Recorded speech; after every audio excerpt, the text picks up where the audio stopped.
Barack Obama, was he the right president at the right time? I think so.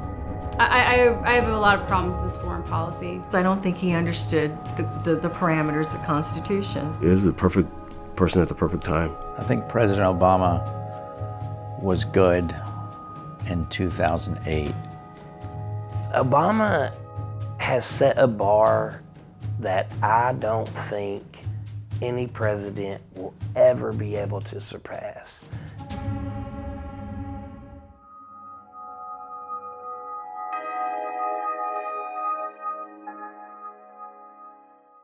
He ran on that platform of hope, right? Like I told you, is stronger than fear. He ran on that platform of hope.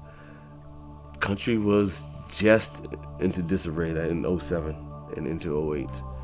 It started falling apart in 07. 08 was a disaster year financially for a lot of the country. The tears and everything, if you remember when he won.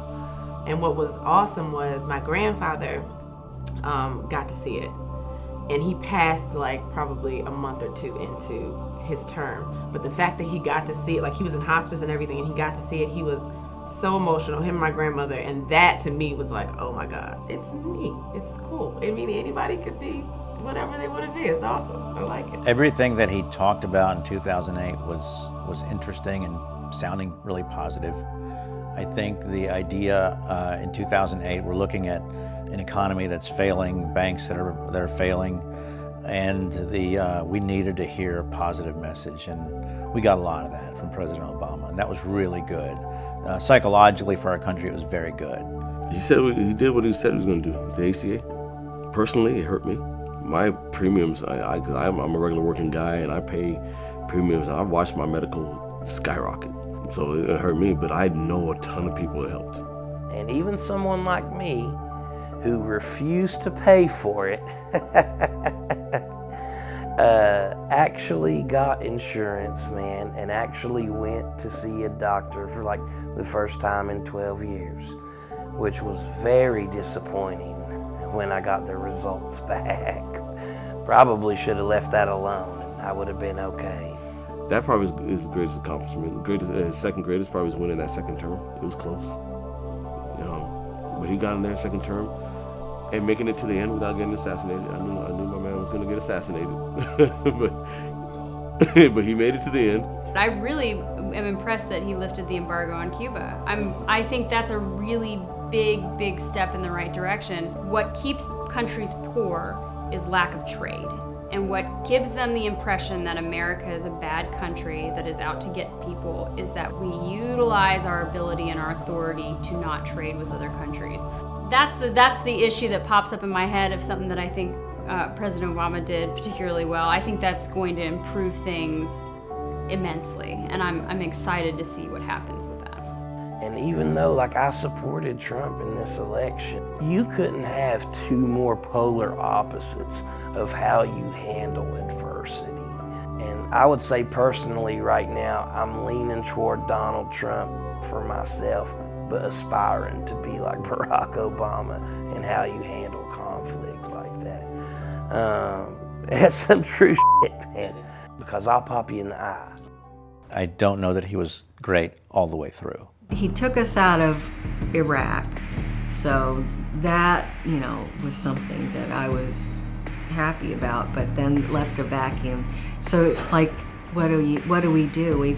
We've stirred that hornet's nest and then back off, and then it just becomes just absolute chaos. It's amazing how likable you can be and still drop 26,000 bombs over Somalia, Libya, Syria, Afghanistan, Pakistan. Droning, that's specifically my issue. I don't think we should be blowing people up, especially people who've really done nothing to be blown up for. It's funny. Americans are funny people. When we talked about using drones in America, they're like, "Wow, hey, drones in America." When we talk about drones over there, we're like, well, "What's wrong with drones? What's wrong with drones?" We know what's wrong with drones. They're horribly inaccurate and they kill lots of innocent people. People whose lives are just as worthy of saving and caring for as mine and yours. His biggest failure, still, but this is going to be on every president, I think, still did not find a way for the House, Senate, Congress, and all that to work together. There's always a divide in there. I don't think you can separate the two. I think you just have to look at this is who he was. And this is what he did. There's still one man. He wasn't your Messiah. What did you want him to do? I'm frustrated with people who say, oh, it's Obama's fault. Like, that's just crazy. That's just crazy. So much of what happens at a federal level started years and years and years ago. I think that his legacy will be, the best thing will be that the market didn't crash totally and the economy didn't collapse. I mean, I hate to state the obvious. I think that I think he'll ultimately be the first African-American president. That will be the main thing. Because anytime anybody references him, that's all they say now while he's still president. So when he leaves, they're going to be like, yeah, Barack, he's black. You see him? Okay. And I don't think that's a bad thing. I think that from a perspective of an individual, I think he probably would want to be remembered for something else because that's kind of superficial. But I think that'll be the fate of any first anything, is that you are the first of something and that's noteworthy. And I think that's valid in a lot of ways. Anytime something happens that has never happened before, it gives hope and pride and joy to people who are similar to you. And so I don't think it's necessarily a bad thing, but I think that's what the history books are going to write about him, is that he was the first African-American president. And the truth of the matter is, history books usually write favorable things about all of our presidents as time goes on. Eventually, your approval rating all of a sudden starts to climb back up. Thank you, Obama. Thanks, Obama. Thanks, Obama. Thank you so much. Thanks, Obama. Thanks, Obama. Thanks, Obama.